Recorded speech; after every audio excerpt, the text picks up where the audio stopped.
The rain came down hard, drumming on the hood of Dr. Miles Carter's old sedan as he eased to the curb outside the precinct. He was drenched before he even reached the trunk, his suitcase filled with prototype schematics and test gear for the new police body cam system he'd designed. Irony tasted metallic in the back of his throat. "Sir, this area's off limits," came the bark. The officer stood tall, square-jawed, palm on his holster, Officer Reynolds. Blue eyes narrowed on Miles's dark skin and rumpled lab coat. "I'm with the City Tech Division," Miles said evenly, holding up his badge. "I designed—" Step away from the vehicle. Rain slid down the barrel of authority. Miles froze, soaked, humiliated. A crowd was beginning to notice. Someone filming with a phone, another whispering. Reynolds's voice cut through the storm. "Funny how you people always design something." The click of cuffs echoed louder than the thunder. Miles's mind raced. The department was expecting him for a scheduled demonstration. The gear. In his trunk? The very same technology Reynolds wore clipped to his vest, recording his every move. "You're making a serious mistake," Miles said quietly. "Yeah?" Reynolds smirked. "We'll see who made the mistake." The flash of the body cam's red light blinked once, recording, as Miles was shoved into the back of the cruiser. Inside the precinct, a captain waited with a sealed file stamped, "Property of Dr. Miles Carter." Reynolds didn't notice. Not yet. The streets glistened under flickering streetlights. Midnight rain carried the city's grime in silver streams down the gutters as Dr. Miles Carter turned onto Westfield Avenue. He'd spent 12 hours testing adaptive optics for body-worn cameras, the kind police officers carried daily. He didn't notice the cruiser until blue lights flooded his rearview mirror. Miles pulled over, rolling down the window. "Evening, officer." The flashlight's beam sliced through the dark. "License registration?" Miles reached slowly. "Of course." Reynolds eyed him, jaw tight. "You live around here?" 2 blocks east. "I'm heading home from the lab." "What lab?" "City Technology Division." Reynolds' eyebrow arched. "That right? You a scientist or something?" "Yes, Dr. Miles Carter." A beat. The rain hit harder, drowning the silence. Reynolds leaned closer. "Step out of the vehicle." Miles hesitated.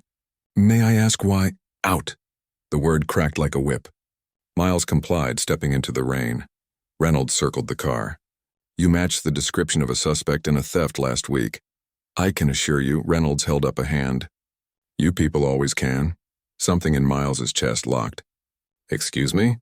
"You heard me." Miles's pulse surged. He kept his tone level. "Check the badge in my wallet. City contractor ID, clearance level 7. Reynolds ignored it. "Hands on the car." Miles stared at him, raindrops streaking his face. He did as told. The cold metal pressed into his palms. The handcuffs snapped shut. A woman across the street paused mid-step, recording on her phone. Miles caught her gaze, a mix of pity and fear. Reynolds's radio buzzed. "Unit 12, confirm status?" "Detaining a suspect." "Copy." Miles swallowed hard. "Officer, if you check your vest, the body cam you're wearing, I designed it." Reynolds froze for a fraction of a second, disbelief flickering across his face before it hardened again. "Yeah? Then maybe it'll catch your confession." The cruiser door slammed.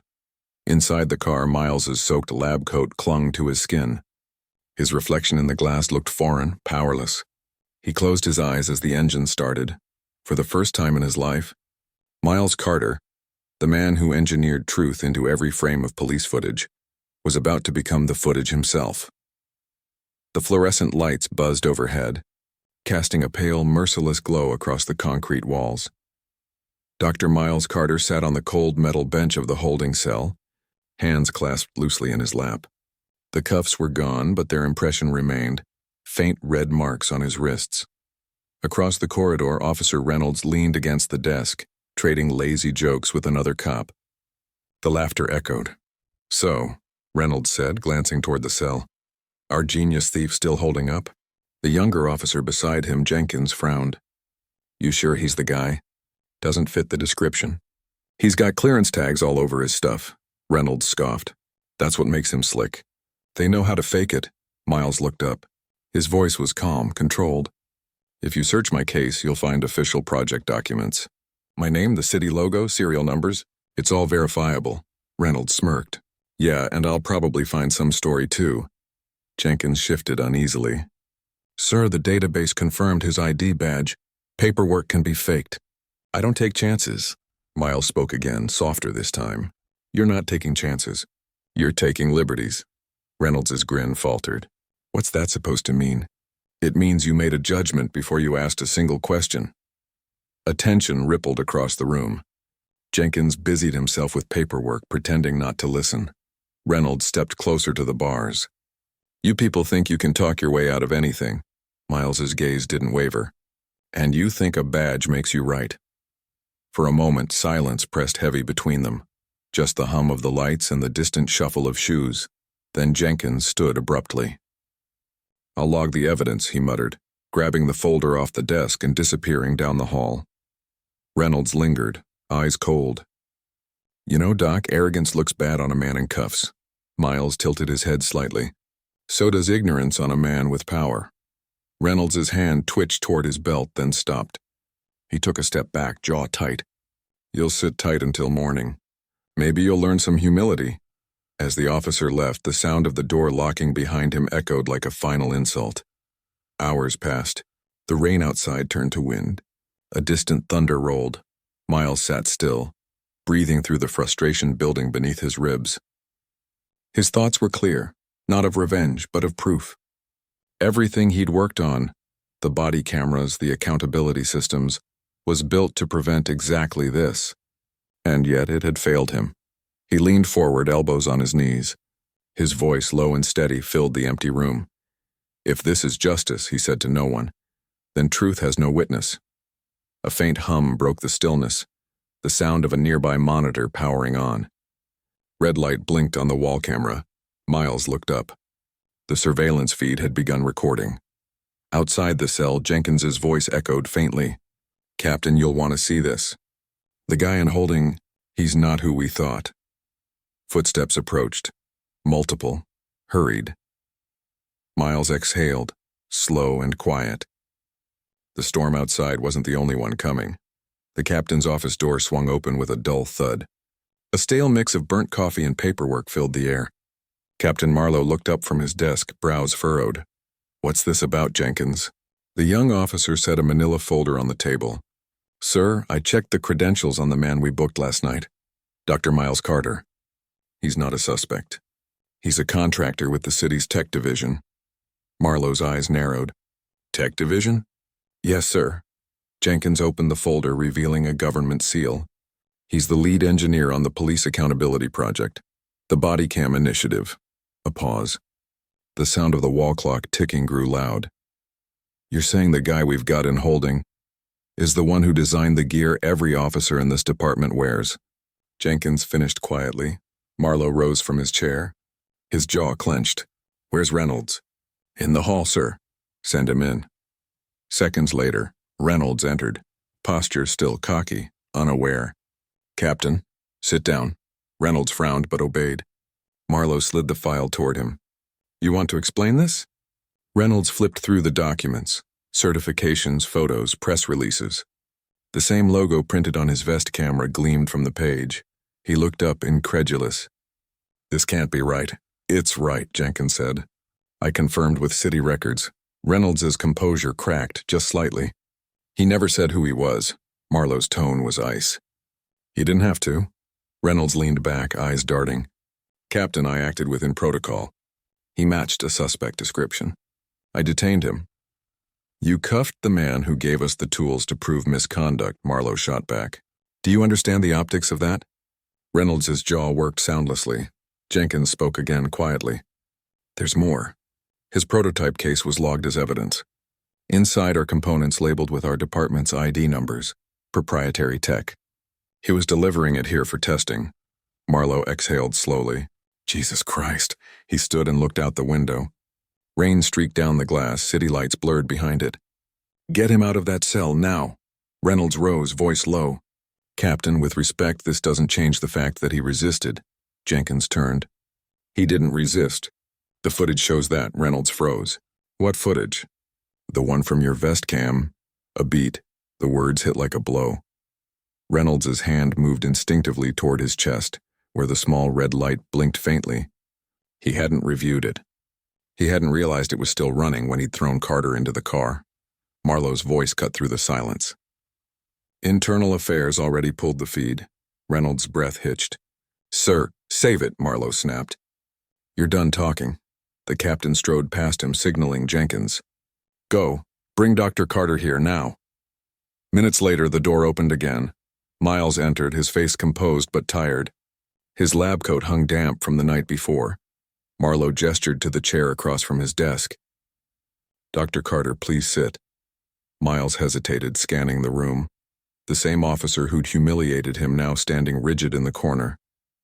His gaze didn't linger there. "Captain," he said quietly, taking his seat. "First," Marlowe began, "on behalf of this department, I owe you an apology. What happened last night was unacceptable." Miles's tone was even professional. "What happened last night was systemic." Marlowe's jaw tightened. "We'll review the footage, file a report, and—" "I don't want a report," Miles interrupted, calm but cutting. "I want accountability. The system you commissioned from me was meant to ensure it." The captain fell silent.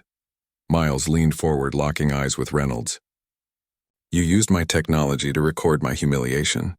I hope you understand the irony." Reynolds looked away, his throat tight. Jenkins shifted uneasily. "Dr. Carter, the footage will clear your name. The chief's office has already been informed." Miles nodded slowly. "Good, because I'm not staying quiet." Marlowe sighed. "The department will cooperate, but I'd ask you to keep this internal, at least for now. The footage isn't yours anymore," Miles said flatly. "It's city property, and I have a copy." The room went still. For a moment, only the rain filled the silence again.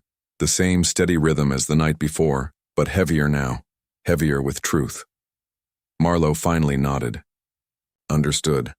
As Miles stood to leave, he paused at the door. "I didn't build those cameras to protect officers," he said. "I built them to protect truth. Don't forget that."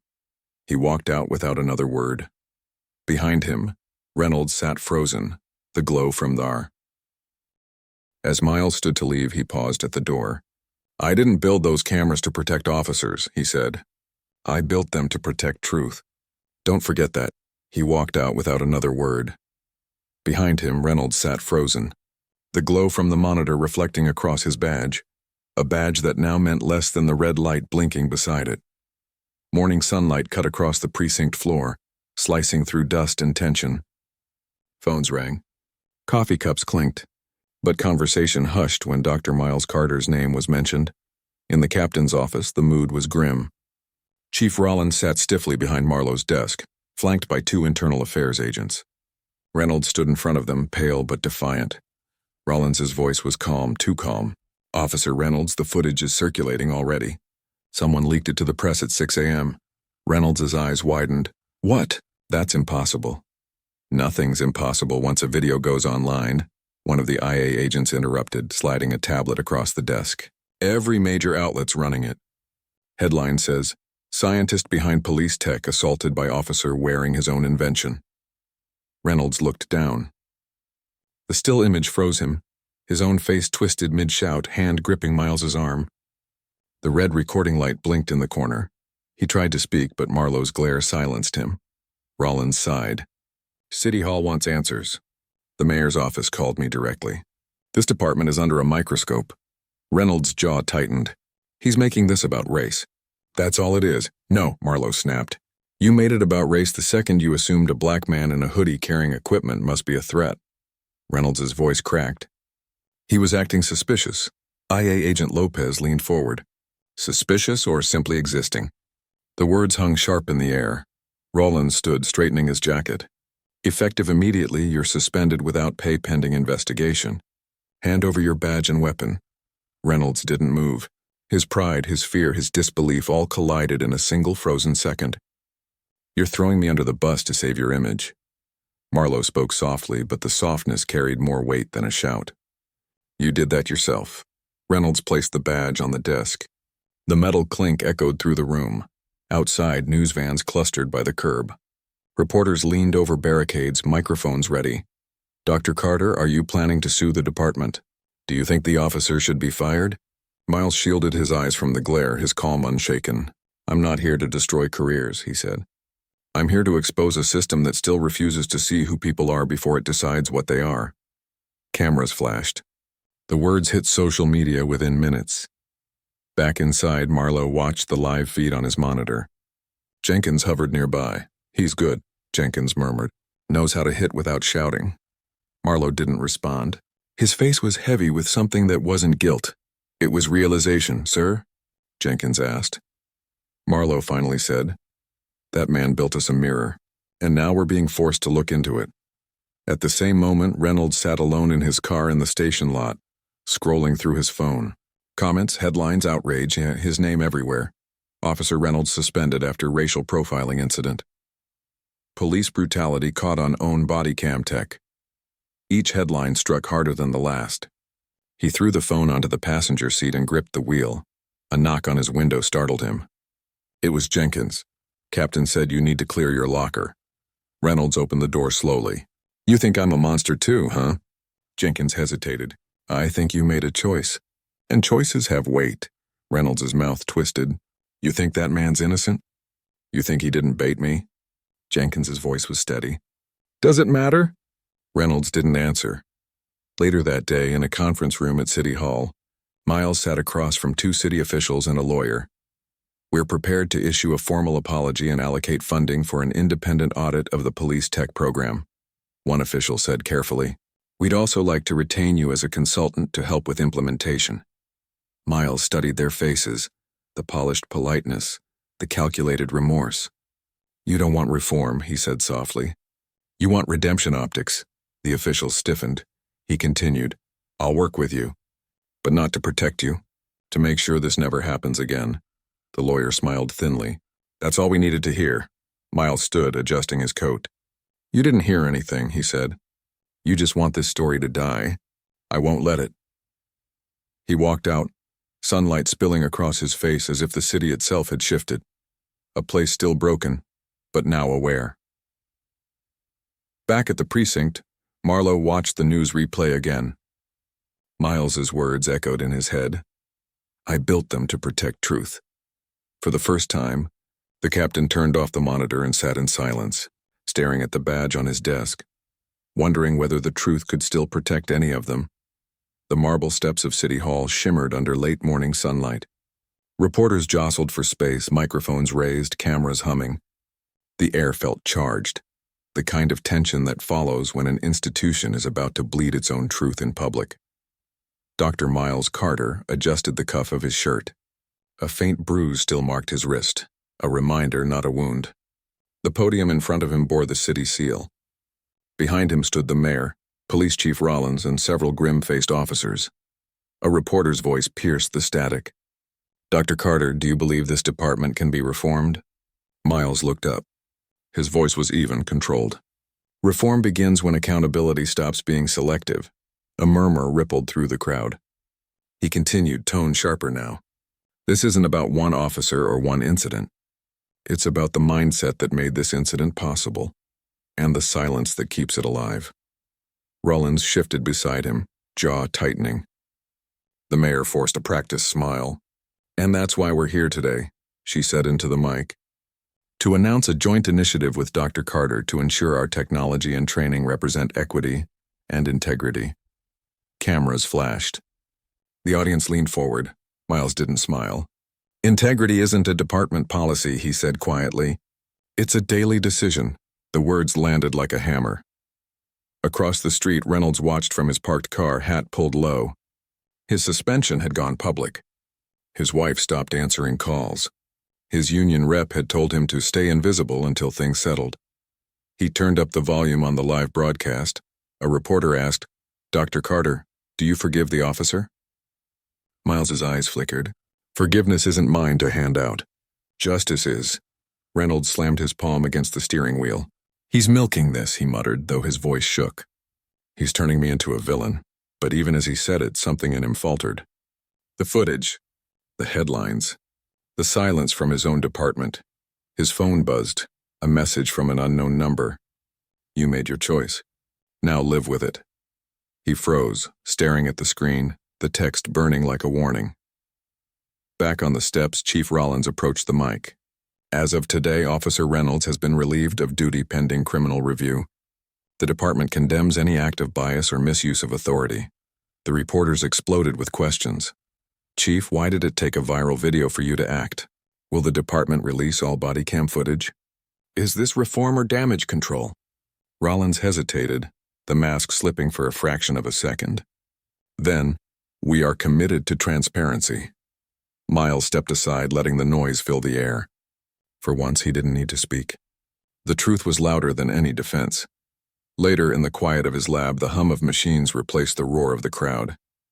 Miles stood over a disassembled body camera on his workbench. The lens gleamed under fluorescent light. He whispered, "You were supposed to show what's real." Jasmine, his assistant, entered with a tablet. "You should see this," she said. "News is reporting that the DA's office is opening a civil rights inquiry. They want your testimony." Miles nodded slowly. "Then maybe this time the system will have to explain itself." Jasmine hesitated. "You think Reynolds will face charges?" Miles exhaled. "He'll face something worse first, and himself." Across town, Reynolds sat in his darkened living room. The TV played the conference replay on loop. His son's toy police car sat abandoned on the floor. The words echoed again. "Forgiveness isn't mine to hand out. Justice is." His reflection in the black TV screen looked older, harder. He poured a drink, but his hand trembled. The badge that once meant power now felt like a curse burned into his memory. For the first time, he wondered if his uniform had ever represented justice or just control. That night, the video from the press conference went viral. Hashtags trended. Protests formed, peaceful but firm. Signs read, "Invented by him, abused by them." Marlowe watched from the precinct window, the glow of the crowd's candles reflecting in the glass. "The city's changing," Jenkins said beside him. Marlowe didn't look away. Or maybe it's just waking up. At midnight in his apartment, Miles scrolled through the messages flooding his inbox. Journalists, activists, scientists, strangers. One message stood out. "You didn't just expose them. You reminded us why we build." He set the phone down, staring out the window at the city lights. Somewhere, deep beneath the noise, he could finally hear something close to peace. But peace, he knew, was temporary. The real work had just begun. The morning after the press conference, the city pulsed with noise.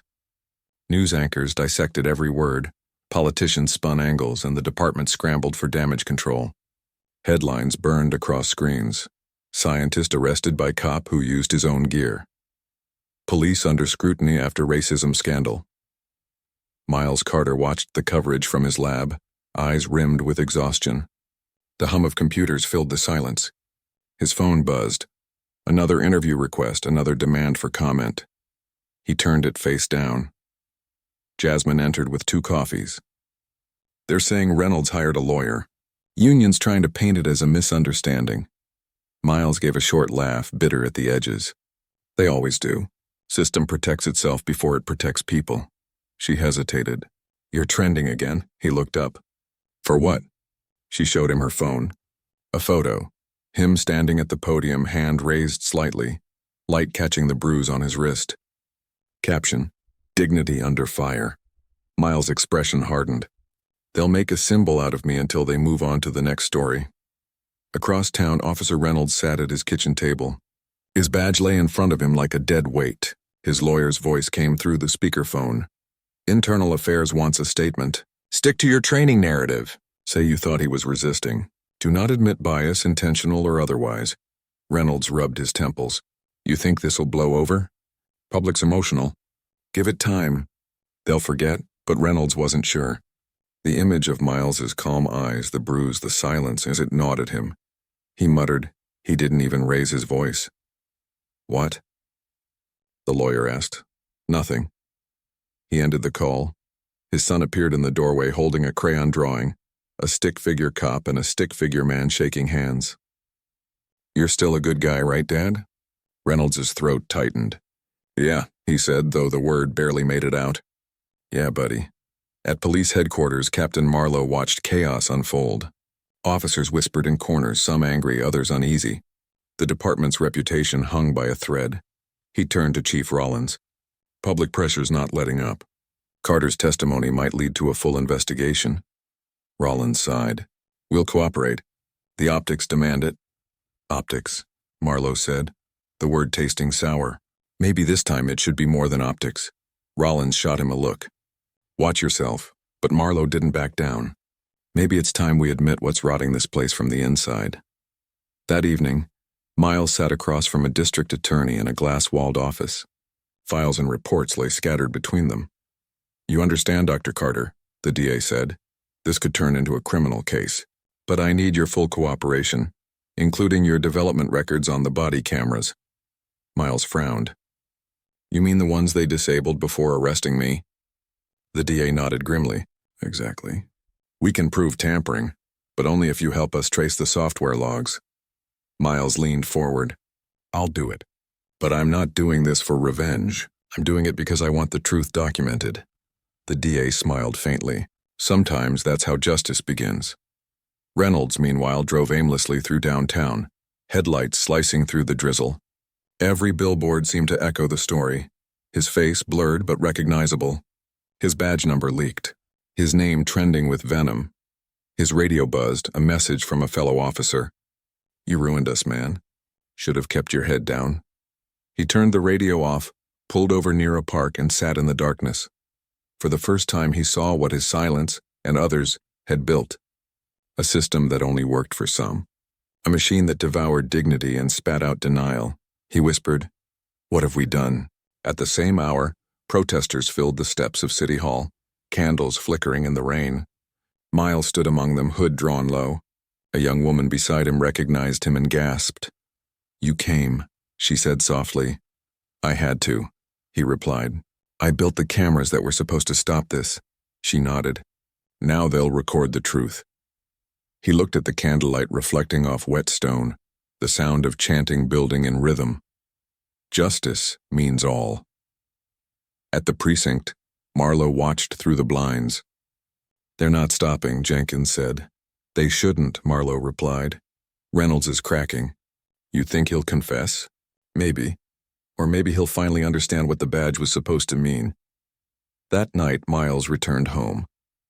The apartment was quiet except for the hum of the city outside. On his desk sat an unopened letter from the department, an apology statement drafted for him to approve before public release. He tore it in half. Some things didn't need scripted remorse. They needed reckoning. He stared at the skyline, voice low. Let them rebuild from truth, not convenience. Outside, the city's rain turned steady, cleansing. Headlines would fade, but the tremor beneath the surface, that had only begun.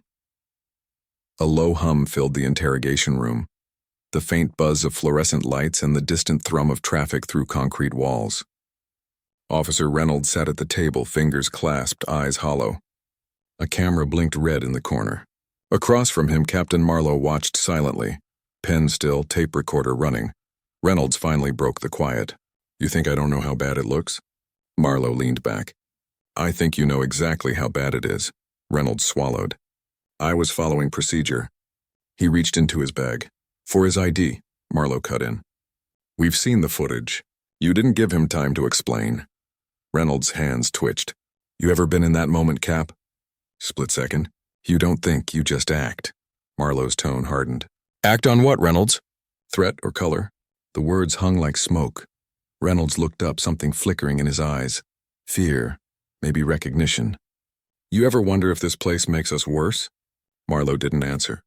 He just pressed record. Tell me what happened, he said. Reynolds exhaled slowly. Dispatch said possible theft. I saw a black man, a delivery van, no uniform, bag on the seat. I asked for ID. He hesitated. I thought he was reaching for something else. Training kicked in. Marlowe's jaw tightened. Training didn't tell you to slam him against the car. Reynolds flinched. No, he whispered. That was me. Outside the room, Chief Rollins watched through the two-way glass. His reflection wavered over Reynolds' bowed head. Behind him, the DA and internal affairs officers took notes in silence. Do we have enough for charges? Rollins asked quietly. The DA nodded. Excessive force, falsified report, failure to activate body cam. Yes. Rollins closed his eyes. Then file them. The DA hesitated. This could tear the department apart. Maybe it needs tearing, Rollins said. Later that afternoon, Miles Carter stood before a grand jury panel. The air was cool, sterile. No cameras, no press, just questions and truth. Dr. Carter, a juror began, can you confirm that the body cameras in question were your design? Yes, Miles said. But the department altered the firmware, removed features like automatic upload and tamper alerts. The juror frowned. You're saying they intentionally disabled accountability? Miles nodded. They didn't want a record they couldn't control. A murmur spread through the room. The DA cleared her throat. Dr. Carter, why do you think the officer targeted you specifically? The reporter lowered her mic. The answer didn't fit a headline, but it would stay in the city's memory. That night, Miles returned to his lab. He connected the final version of the new body cam, one that uploaded data in real time, one that couldn't be erased, silenced, or rewritten. Jasmine watched him finish the calibration. What do we call it? She asked. Miles looked at the glowing interface. Truth. He placed it under the lab light. For the first time, the reflection staring back wasn't fear or anger. It was resolve. The courtroom was full. Every seat taken, every breath sharp with anticipation. The air carried the weight of months of outrage, scrutiny, and testimony. The press sat along the back wall, pens poised. The judge entered. The room rose. Dr. Miles Carter sat at the witness stand, calm, expression controlled. Across from him sat Officer Reynolds, no longer in uniform. Just a man, shoulders slumped, eyes sunken. The trial had moved quickly, fueled by the confession, the body cam logs, and the relentless pressure of public demand. The prosecutor adjusted her glasses. Dr. Carter, can you confirm for the court that the body cameras you designed were altered by the department's technical unit? Yes, Miles said evenly. The automatic upload function was removed. The intention was to delay accountability. And did you personally authorize those changes? No. The prosecutor turned toward the jury. So the system meant to ensure transparency was intentionally disabled by the very people meant to use it. That concludes my questions. The defense attorney rose slowly. Dr. Carter, do you believe Officer Reynolds' actions were motivated solely by race? Miles held his gaze. His actions were shaped by a culture that taught him who to fear and who to protect. That doesn't absolve him, it explains him. A low murmur passed through the courtroom. The defense attorney looked down, defeated by truth. Later that day, Reynolds took the stand. The room felt smaller now, tighter. His voice trembled. I wish I could say I didn't know better, but I did. I saw a black man and thought threat. I didn't see a scientist. I didn't see a person. I saw what the badge made easy, power. The judge leaned forward. Do you understand the gravity of what you're admitting? Reynolds nodded slowly. I do, and I accept it. Miles watched, expression unreadable. He didn't pity him, but he recognized something rare. Accountability. Outside the courthouse, crowds chanted beneath the blazing sun. Protesters, activists, families, holding signs, cameras, hope. Some carried messages that said justice for Miles. Others read rebuild the system. Inside, the verdict came swiftly, on the charge of assault and misconduct under color of law. Guilty. No cheers erupted, no chaos. Just silence. A silence that felt like exhalation. Years of withheld breath released at once. Reynolds closed his eyes. For the first time, he didn't fight the outcome. Miles turned toward the gallery, met Jasmine's eyes. She gave a small nod. The moment wasn't triumph. It was truth acknowledged. A week later, the department held a press event. Cameras lined the steps. Chief Rollins stood beside a new poster. Transparency Initiative Technology designed by Dr. Miles Carter. He stepped up to the mic. This is not an apology. It's a correction. The department will now operate with full accountability. Live recording cameras, zero modification capability, mandatory bias retraining. The change starts here. Miles stood behind him, arms folded. When reporters tried to question him, he said only, let the work speak for itself. That evening, back in his lab, Miles watched the final calibration of the new cameras. Each one emitted a soft blue glow as it synchronized to the encrypted server. Jasmine entered quietly. The first batch is shipping tomorrow. Miles nodded. Good. She hesitated. Do you feel like it's enough? He paused. No, but it's a start. Meanwhile, in a holding cell downtown, Reynolds sat alone. A guard walked by, paused at his bars. You got visitors tomorrow, the guard said. Journalists, maybe a documentary crew. Reynolds shook his head. No cameras, the guard smirked. Funny, after everything, you afraid of being seen? Reynolds didn't respond. He stared at the wall where faint reflections of light moved through the barred window, like camera flashes he couldn't turn off. A month later, Miles testified before a state committee on police reform. Lawmakers questioned him, analysts cited him, universities invited him, but what stayed with him wasn't the attention, it was the quiet message he received one night. From R. Reynolds, I read your report. Thank you for forcing me to see. He didn't reply. He didn't need to. On the anniversary of his arrest, Miles visited the park near his old lab. Children played. A food truck idled nearby, and in the distance, 2 officers patrolled, their body cameras blinking faint blue. He watched one of them pause to help an elderly man cross the street. The moment was small, almost unremarkable, but it mattered. He murmured, "That's what justice should look like. Not power, service." A breeze moved through the trees, warm and weightless. For the first time, he didn't feel the bruise on his wrist when he looked at it. He felt purpose. That night, the city skyline glowed beneath the rain. News anchors called it the Carter effect. Departments nationwide began adopting his system. Laws were being rewritten. The fight wasn't over, but the foundation had shifted. Miles stood on his balcony, rain on his face, city lights flickering below. Jasmine's voice echoed in his memory. You think this will change things? He whispered into the wind. It already has. The storm rolled across the skyline, not destructive, but cleansing. And for the first time, the world seemed willing to listen. Miles's voice steadied. Because he didn't see me. He saw what the system taught him to see. A threat, not a man. The silence that followed was heavier than accusation. It was realization. That night, Reynolds drove to an empty parking lot behind the precinct. His suspension had turned to termination. His lawyer had stopped calling. His phone buzzed with news alerts. Charges filed against former officer. Department faces federal inquiry. He stared at the screen until the words blurred. Then he dialed a number. Dr. Carter? Miles's voice came through, wary. Reynolds. I didn't call to defend myself, Reynolds said. I just needed to say it out loud. I saw you as something you weren't, and that's on me. A pause. Then why now? Reynolds's voice cracked. Because silence is killing me faster than the fallout. Miles didn't respond for a moment. What do you want from me? Nothing, Reynolds said. Just for you to know I'm not hiding anymore.